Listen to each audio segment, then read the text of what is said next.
All right, some good things must come to an end, including the rally and the main index that we saw last week after a 4-day winning streak here of more than 7%. The main index today dropped by close to 0.7%.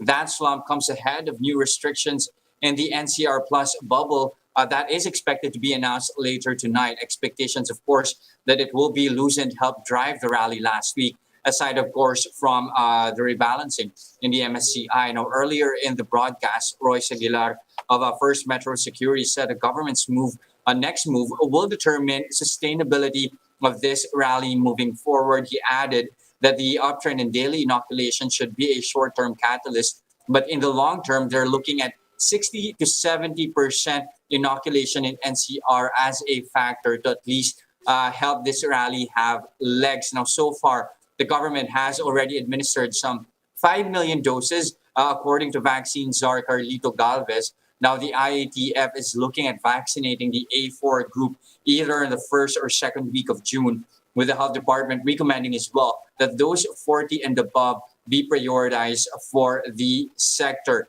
Now, also, one other thing that we need to keep our watch for this week at least would have to be inflation. That is due on June 4. The BSP expects that to likely settle within the target range of 4 to 4.8%, with point projection at 4.4%. Now, putting upward pressures as a BSP are higher meat and domestic petroleum costs and upward electricity rate adjustment, but tempering that are lower price for food and pesos appreciation as well. Now, looking at how some specific stocks performed today, consumer-related stocks looking mixed today. On the upside, you have Jollibee, which is up at least close to 1%, while in the negative territory are JG Summit, URC, and LTG. JG Summit here is down close to 0.2%. Same thing with URC, declining by as much. LT Group also in the red here, 2.1%. And two stocks that were heavily bought in last week's rally after their exit from the MSCI, Pure Gold and Mega World, are today's worst performer here. Pure Gold, for one, as you can see here, declined by 5.1%. Mega World also inching lower by 2.9%. But on the other hand, the stock which sat out last week's surge, FGen, now finds itself above and beyond other stocks here with a 3.5% gain. Now, lastly, let's have a quick check at our lenders, a financial gauge here. That's after first quarter loans slipped by 5.98% to 9.351 trillion pesos, according to Businessworld's quarterly banking report. That brings declines of 3 straight quarters here for the sector. This is bad loans continue to grow from January to March. That rose 17.2% to 361.9 trillion pesos. Of our lenders, only 3 stocks here are in the green, headed by PNB here, up 2.1%. BDO not far behind, gaining 1.9%. But overall, the counter on the upside, but still a muted gain here, close to 0.1%.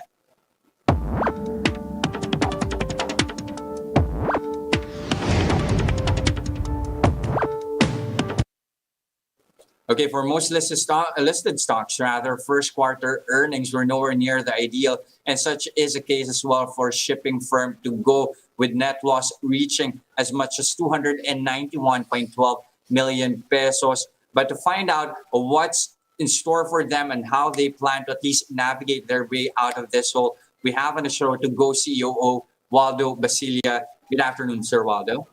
Good afternoon, Jes. Nice to be here. Okay. Still, of course, much of that loss that we saw in the first quarter still primarily due to reduced economic activity. So what's the game plan here to get out of that hole? Well, actually, the To Go Group we're looking forward. Our plans have been long. It's a long-term plan. We've embarked, starting 2019, some of our plans to modernize, right? And modernizing really included rationalizing and optimizing the asset base that we have, the organization and the network, right?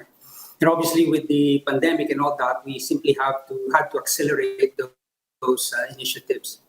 So the modernizing, as we speak, is ongoing, right? It includes right sizing as I mentioned, our hub facilities, our network, and more importantly, our assets, which includes the shipping fleet that we have today.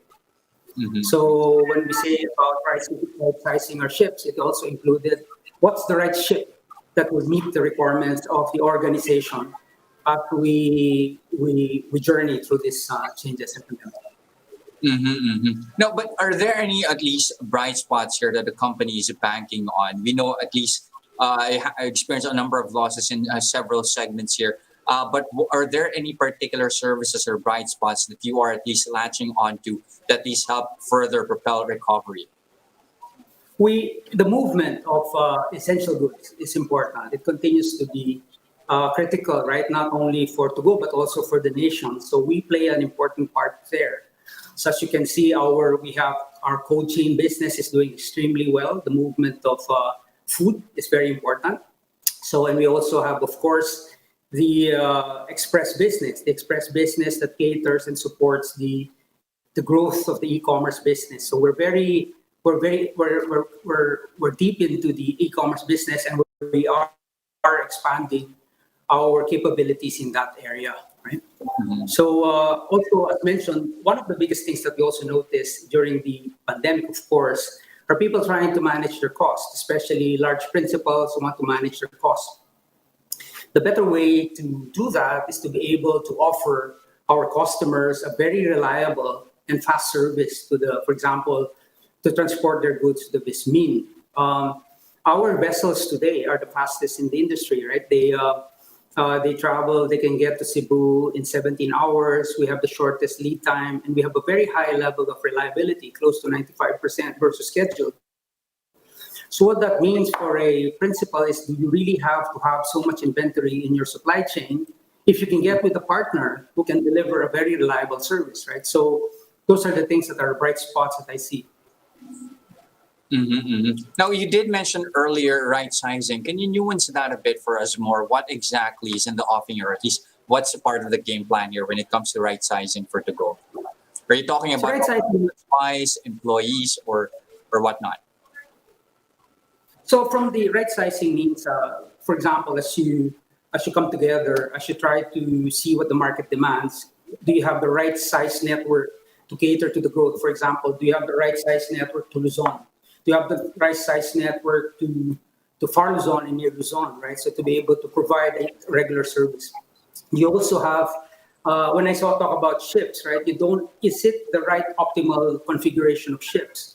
Because you might have too much of one thing. For example, if you're too highly dependent on one segment of the business, as opposed to freight, for example, versus passenger, it creates an suboptimal mix. I think one of the things that we've tried to achieve is to introduce assets that will provide right optimal mix that will improve our profitability. But at least you're not, at least for now, considering right sizing or at least eliminating staff positions at the moment. So the process is always ongoing. I think regardless whether it's a pandemic or not, the right sizing of the organization is important. I think we as an organization like to go, which is broad and competes in many different spaces, we need to be competitive, right? We need to be competitive in terms of, especially as we see foreign competitors coming into the country who are bringing new technology, right? New technology, new process. We need to be competitive. We need to be aggressive in finding efficiencies.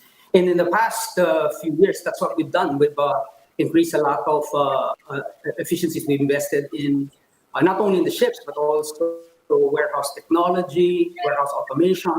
We've implemented enabling technologies that would facilitate not only improve the cost of our operations, but also improve the customer experience. For example, you increase visibility, a customer can see its products. For example, when you deliver a product to a customer, do you have the right technology to enable a customer see where it is, right? It's a high level of visibility. Those are the things that we are introducing in the market. Okay, now, more on logistics services. Are you at least now considering shipment of vaccines, especially now that it's been a bit of a lucrative industry as well, considering, of course, that the government is now really in the thick of distributing vaccines across the country?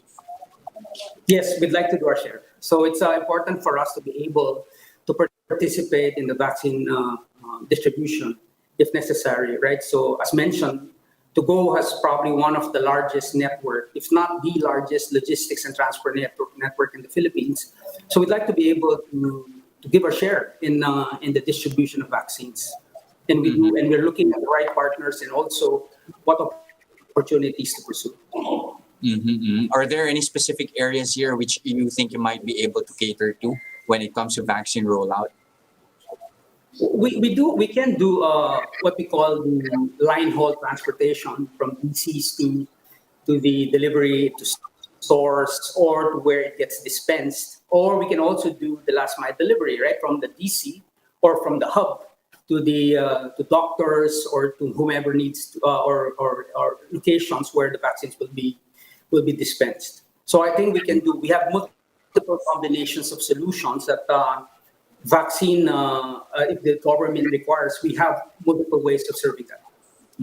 Now, of course, given all the mobility curves, one of the things the pandemic has affected is confidence in travel. How do you plan to revive that, especially sea travel? What's in the works here for To-Go? So one is the ship, right? The ship is a beautiful ship. We're very excited of the ship. It's one thing. There are two things. One is the having the nice experience on the ship. The ship has nice accommodations, nice restaurants, and all that. So to bring people back on travel, we want to support the DOT's go local, improve domestic travel. But number two, and more importantly, is safety. So we've implemented a lot of safety protocols, right? Even before boarding, and also as well as ship experience, right? So we work very closely with the government officials, whether it's Marina, whether it's the quarantine or DOH, to make sure that before a person gets on board our ship, he passes the regulatory requirements with health certificates and all that, right? And then when you get on board the ship, it's an experience that we manage the movement of people on board the ship. There's a lot of cleaning on board the ship. All the high touch areas are highly cleansed. And then we also practice social distancing. It's very important. From the onboarding experience, we do not put so many people on board the ship. We've managed the movement of people inside, right? So to make sure that people are safe. And one thing to add is that this ship is also unique in that one of the things we considered are the accommodation facilities. This is a unique ship that has close to 100, 150 single room accommodations, which means that if you're a person who does not want to share a space with anyone, right, and that which should be the case, you could have a single room. And this is unique. This is it's available to our future passengers. Okay, I believe you are referring to MV To-Go Maligaya. But before we let you go, Sir Waldo, I just want to know, at least the trend that you're seeing for the first quarter, how's ridership so far, and what are your prospects when it comes to the rest of the year? What level of growth are you seeing? So we were happy to see the first quarter, in the first few months of the year, the travel was picking up, right? We were pleasantly surprised that it was better than what we hoped. But however, by the time, of course, with the ECQ, the ridership plunged, right? Which is understandable. We really need to control the spread of the virus. But we are very optimistic, like what I think that the general consensus, right, with the vaccination being rolled out, right? So we're really very optimistic that it will be rolled out faster than I think the government is planning for that. And therefore, our view to the third and fourth quarter we're very optimistic about the travel growth in. All right. Thank you very much for your time this afternoon. And with you, of course, we are expecting things to somehow normalize, at least for the remainder of the year. Thank you very much to Go COO Waldo Basilla. Thank you, sir. Thank you very much. Thank you very much.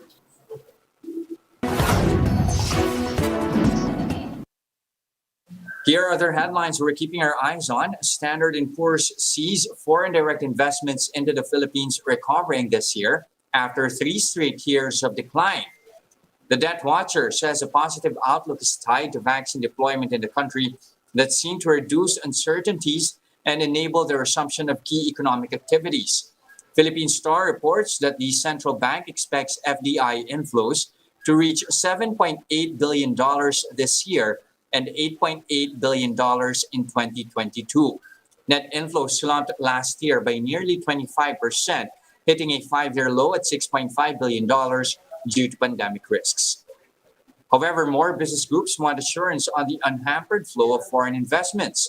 Also from the Philippine Star, 13 private sector groups push for the passage of the proposed Public Service Act, although they have some concerns with certain provisions.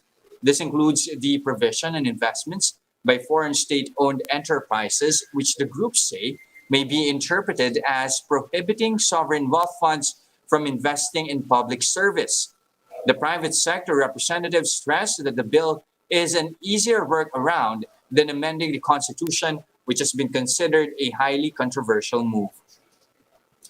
The group's proposed amendments to the Public Service Act, including having a refined definition of public utilities that's distinct from public services in order to attract foreign investments.